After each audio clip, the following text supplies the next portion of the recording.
इस वीडियो में हम बात करने वाले हैं 6 मोस्ट इंपॉर्टेंट कैंडलस्टिक पैटर्न के बारे में जिन्हें हर एक बिगनर ट्रेडर को पता होना चाहिए। Bullish rejection candle, bearish rejection candle, morning star candlestick pattern, evening star candlestick pattern, bullish engulfing और bearish engulfing. Generally beginner trader सिर्फ कैंडलस्टिक को देखकर ट्रेड में एंट्री लेते हैं।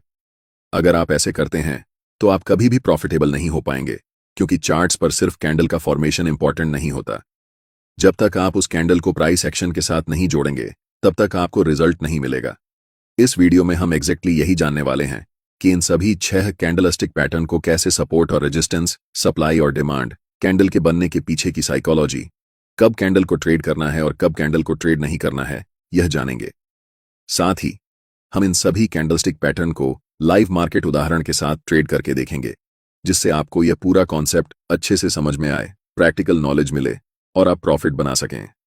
तो चलिए वीडियो को शुरू करते हैं और सबसे पहले रिजेक्शन कैंडल्स की बात करते हैं। स्क्रीन पर दिख रहे सभी कैंडल्स रिजेक्शन कैंडल्स हैं। अब आपको दिख रहा होगा कि इनमें बहुत सारे कैंडल्स जैसे हैमर कैंडल, इन्वर्टेड हैमर या फिर शूटिंग स्टार कैंडल शामिल हैं। लेकिन आपको कैंडल का नाम याद रखना जरूरी नहीं है, क्योंकि ये सारे कैंडलस्टिक पैटर्न एक ही तरीके से ट्रेड किए जाते हैं। हम इन सभी कैंडलस्टिक को 2 ग्रुप में डिवाइड करते हैं। पहला बुलिश रिजेक्शन कैंडलस्टिक पैटर्न और दूसरा bearish rejection candlestick pattern. Bullish rejection candlestick pattern की लोअर वीक बॉडी के कंपैरिजन में लंबी होती है। अगर आपको नहीं पता कि बॉडी और वीक क्या होते हैं तो मैं बता दूं कि ये जो बॉक्स एरिया है, जो कि ग्रीन या फिर रेड हो सकता है, इसे हम कैंडल की बॉडी कहते हैं। यह हमें बताता है कि कैंडल की ओपनिंग कहां हुई थी और क्लोजिंग कहां हुई है। कैंडल के ऊपर और नीचे जो आपको ये लाइन दिख रही है, इसे हम वीक कहते हैं, जो हमें कैंडल रेंज के बारे में बताती है, प्राइस कितना ऊपर तक गया और कितना नीचे तक। वापस टॉपिक पर आते हैं। बुलिश रिजेक्शन कैंडल की लोअर वीक बॉडी के मुकाबले लंबी होती है, जो हमें बताती है कि कैंडल ओपनिंग के समय मार्केट में सेलिंग का प्रेशर हाई था, जिससे प्राइस नीचे तक आ गई। लेकिन कैंडल क्लोज होने से पहले मार्केट में बड़े क्वांटिटी में बायर्स की एंट्री हुई, जिससे प्राइस ऊपर जाकर क्लोज हुई। सिंपल भाषा में यह कैंडल हमें बता रही है कि बायर्स और सेलर्स के बीच की लड़ाई में बायर्स ने सेलर्स को हराकर मार्केट में अपना दबदबा बढ़ा लिया है। बुलिश रिजेक्शन कैंडल जनरली आपको डाउन ट्रेंड के बाद दिखाई देता है। यह कैंडल हमें संकेत देती है कि प्राइस अब यहां से ऊपर जाने वाली है। लेकिन जब हम चार्ट्स देखते हैं तो हमें बहुत सारे बुलिश रिजेक्शन कैंडल्स दिखते हैं, लेकिन हर कैंडल में इतना ताकत नहीं होता कि सिर्फ कैंडल ये डिसाइड कर सके कि अब मार्केट यहां से ऊपर जाएगी। इसीलिए हर एक अनुभवी ट्रेडर सपोर्ट, रेजिस्टेंस या फिर सप्लाई और डिमांड का हेल्प लेता है। इसीलिए मैंने आपको शुरू में कहा था कि कैंडल का सिर्फ फॉर्मेशन इंपॉर्टेंट नहीं है, बल्कि इंपॉर्टेंट यह है कि वह कैंडल किस कॉन्टेक्स्ट और लोकेशन पर बन रही है। इस उदाहरण को ध्यान से देखिए। चार्ट्स पर यह एक स्ट्रॉन्ग सपोर्ट एरिया है, जहां से प्राइस प्रीवियस चार्ट्स पर रिजेक्शन लेकर ऊपर गई है। जब भी प्राइस इस सपोर्ट एरिया पर आकर एक बुलिश रिजेक्शन कैंडल बनाती है, तब हमें मार्केट में अलर्ट हो जाना चाहिए। याद रखें, कभी भी हमें तुरंत एंट्री नहीं लेना चाहिए। जब तक हम कंफर्म नहीं हो जाते कि मार्केट अब वाकई में यहां से ऊपर जाने वाली है, तब तक हमें ट्रेड में एंट्री नहीं लेनी चाहिए। हम कंफर्मेशन के लिए वेट करेंगे कि कब एक नेक्स्ट कैंडल इस रिजेक्शन कैंडल के हाई को ब्रेक करती है, और जब भी इस कैंडल के हाई को ब्रेक करेगी, तब हम मार्केट में एंट्री लेंगे, जिसमें हमारा स्टॉप लॉस सपोर्ट एरिया के जस्ट नीचे होगा और टेक प्रॉफिट निकटतम स्विंग हाई पर। किसी भी ट्रेड को लेने से पहले कम से कम आपके पास 3 कंफर्मेशन होनी चाहिए। इस उदाहरण में हमारे पास ये 3 कंफर्मेशन थे। पहला बुलिश रिजेक्शन कैंडल का फॉर्मेशन, दूसरा सपोर्ट एरिया और तीसरा जब next candle bullish rejection candle के हाई को ब्रेक करती है। अगर आप सिर्फ इन 3 कंफर्मेशन को ध्यान में रखकर ट्रेड लेंगे तो आपके ट्रेड्स में प्रॉफिट होने का चांस बहुत ज्यादा बढ़ जाएगा। दूसरा तरीका जिससे हम कैंडल स्टिक पैटर्न को ट्रेड कर सकते हैं, वह है जब मार्केट अप ट्रेंड में होती है। इस उदाहरण में प्राइस हायर हाई बनाते हुए ऊपर की ओर बढ़ रही है। हमने आपको पिछले वीडियो में डाउ थ्योरी के बारे में बताया था कि प्राइस कभी भी एक दिशा में लगातार ऊपर या नीचे नहीं जाती।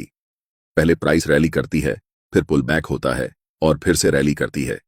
यही मार्केट का स्ट्रक्चर होता है जिसे हमेशा फॉलो किया जाता है। इसलिए जब भी प्राइस अप ट्रेंड में हो और रैली फेज में हो, तब हमें मार्केट में एंट्री नहीं करनी चाहिए।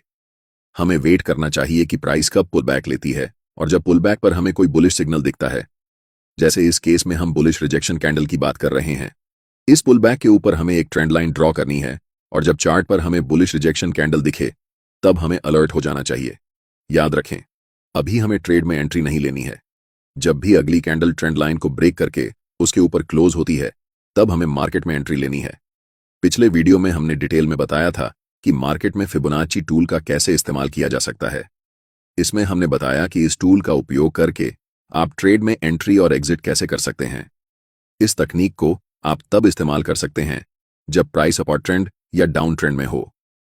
एंट्री के लिए हम फिबोनाची रिट्रेसमेंट का उपयोग कर सकते हैं और ट्रेड से एग्जिट करने के लिए अपना टारगेट सेट करने के लिए फिबोनाची एक्सटेंशन का इस्तेमाल कर सकते हैं। अगर आपने वह वीडियो नहीं देखा है तो इस वीडियो को देखने के बाद उसे जरूर देखें, जहां हमने डिटेल में बताया है कि यह टूल क्या है, ट्रेड में एंट्री कैसे ली जाती है और एग्जिट कैसे लिया जाता है, सब कुछ ए से जेड तक। फिबोनाची एक्सटेंशन में हमारा टारगेट इस प्राइस पॉइंट पर आ रहा है, इसलिए हम यहां तक अपना टारगेट रखेंगे।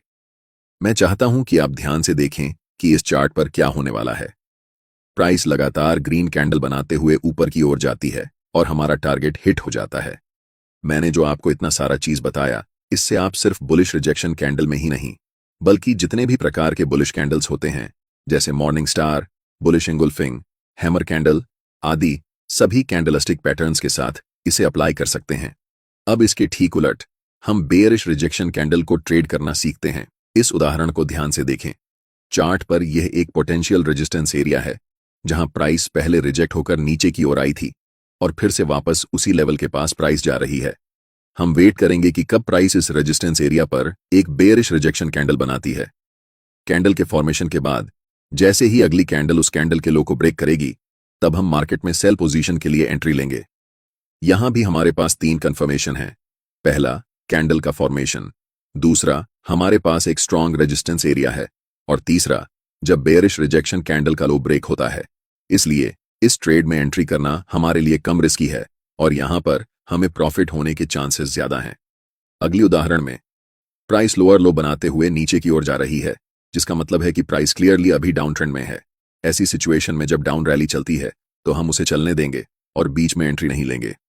हम वेट करेंगे कि प्राइस कब रिट्रेस करके ऊपर की ओर आती है, और जब प्राइस ऐसा करेगी तब हम पुल बैक के नीचे एक छोटी ट्रेंड लाइन ड्रॉ करेंगे।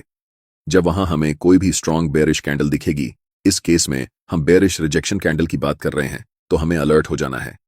और जब भी अगली कैंडल उस ट्रेंड लाइन को तोड़कर नीचे क्लोज होती है, तब हमें मार्केट में सेल पोजीशन के लिए ट्रेड एंट्री लेनी है। इसमें हमारा पहला टारगेट नजदीकी स्विंग लो होगा और अगले टारगेट के लिए हम फिबोनाची एक्सटेंशन का उपयोग कर सकते हैं। अब बात करते हैं बुलिश इंगुल्फिंग कैंडलस्टिक पैटर्न की। यह कैंडलस्टिक पैटर्न 2 कैंडल से मिलकर बना होता है, जिसमें पहली कैंडल रेड कलर की होती है और दूसरी कैंडल ग्रीन कलर की। ग्रीन कैंडल का आकार पहली रेड कैंडल से बड़ा होता है। इस कैंडल के पीछे की साइकोलॉजी ये होती है कि सेलर्स मार्केट को डोमिनेट कर रहे थे, जिससे प्राइस नीचे गई। लेकिन एक खास प्राइस लेवल को टच करने के बाद बड़ी मात्रा में बायर्स की मार्केट में एंट्री होती है और प्राइस को पिछले रेड कैंडल के ओपन से ऊपर जाकर क्लोज करती है। इससे यह तय हो जाता है कि बायर्स और सेलर्स की लड़ाई में बायर्स ने मार्केट में दबदबा बना लिया है, जो संकेत है कि प्राइस अब यहां से ऊपर की ओर जाने वाली है। चलिए इस उदाहरण से समझते हैं। यह एक सपोर्ट एरिया है जहां पर प्राइस कई बार आकर रिजेक्ट हुई है। इसलिए अगली बार जब भी प्राइस इस लेवल पर आकर एक बुलिश इंगुल्फिंग कैंडलस्टिक पैटर्न की फॉर्मेशन करती है, तब हमें मार्केट में बाय पोजीशन में एंट्री के लिए तैयार रहना चाहिए। जैसे ही अगली कैंडल ग्रीन कैंडल के हाई को ब्रेक करती है, हमें एंट्री लेनी है। हमारा स्टॉप लॉस सपोर्ट लेवल के नीचे होगा और टारगेट लास्ट स्विंग हाई तक रहेगा। इसी का ठीक उल्टा है बेयरिश इंगुल्फिंग कैंडलस्टिक पैटर्न, जिसमें पहली कैंडल ग्रीन होती है और दूसरी कैंडल रेड। रेड कैंडल का आकार पहली ग्रीन कैंडल के मुकाबले बड़ा होता है। इसका मतलब यह है कि बायर्स और सेलर्स की लड़ाई में सेलर्स ने बायर्स को हराकर मार्केट में अपना दबदबा कायम कर लिया है। जब ऐसे कैंडल्स किसी रेजिस्टेंस लेवल के पास बनते हैं, तो इसके बहुत ज्यादा चांसेस होते हैं कि प्राइस यहां से नीचे की ओर गिरने वाली है। ऐसे समय में जैसे ही अगली कैंडल उस बड़ी रेड कैंडल के लो को ब्रेक करती है, हमें सेल पोजीशन में एंट्री लेनी चाहिए। हमारा स्टॉप लॉस रेजिस्टेंस एरिया के ऊपर होगा और टारगेट सपोर्ट लेवल या फिर रीसेंट स्विंग लो तक रहेगा। अब बात करते हैं मॉर्निंग स्टार कैंडलस्टिक पैटर्न और इवनिंग स्टार कैंडलस्टिक पैटर्न के बारे में। Morning star candlestick pattern 3 candles से मिलकर बनता है, जिसमें पहली कैंडल बड़ी और रेड कलर की होती है। दूसरी कैंडल एक इंडिसीजन कैंडल होती है, जिसमें बायर्स और सेलर्स की लड़ाई बराबर की होती है। इस कैंडल का कलर रेड या ग्रीन दोनों हो सकता है। तीसरी और आखिरी कैंडल एक बड़ी ग्रीन बुलिश कैंडल होती है, जो बताती है कि मार्केट में वापस बायर्स ने हैवी क्वांटिटी में एंट्री कर ली है, जिससे प्राइस अब ऊपर की ओर जाने वाली है। लेकिन ध्यान रहे, सिर्फ कैंडलस्टिक पैटर्न देखकर ट्रेड में एंट्री नहीं लेनी चाहिए। इस पैटर्न के केस में जब तक हमें एक स्ट्रांग सपोर्ट एरिया नहीं मिलता और अगली candle morning star candlestick pattern के हाई को ब्रेक नहीं करती, तब तक एंट्री नहीं लेनी चाहिए। लेकिन जब यह तीनों क्राइटेरिया पूरी हो जाते हैं, पहली कैंडल का फॉर्मेशन, दूसरा सपोर्ट एरिया और तीसरा अगली कैंडल का पिछले कैंडल के हाई को ब्रेक करना, तभी हमें मार्केट में एंट्री लेनी चाहिए। ऐसे ट्रेड्स की एक्यूरेसी सबसे ज्यादा होती है। इस पैटर्न का ठीक उल्टा है इवनिंग स्टार कैंडलस्टिक पैटर्न। इस पैटर्न में भी 3 कैंडल्स शामिल होती हैं। पहली कैंडल ग्रीन होती है, दूसरी कैंडल इंडिसीजन कैंडल होती है और तीसरी कैंडल रेड होती है। अगर यह पैटर्न किसी रेजिस्टेंस एरिया के पास बनता है और अगली कैंडल पिछले कैंडल के लो को ब्रेक कर देती है, तो हमें सेल पोजीशन में एंट्री लेनी चाहिए। हमारा स्टॉप लॉस रेजिस्टेंस एरिया के ऊपर होगा और टारगेट रीसेंट स्विंग लो के पास रहेगा।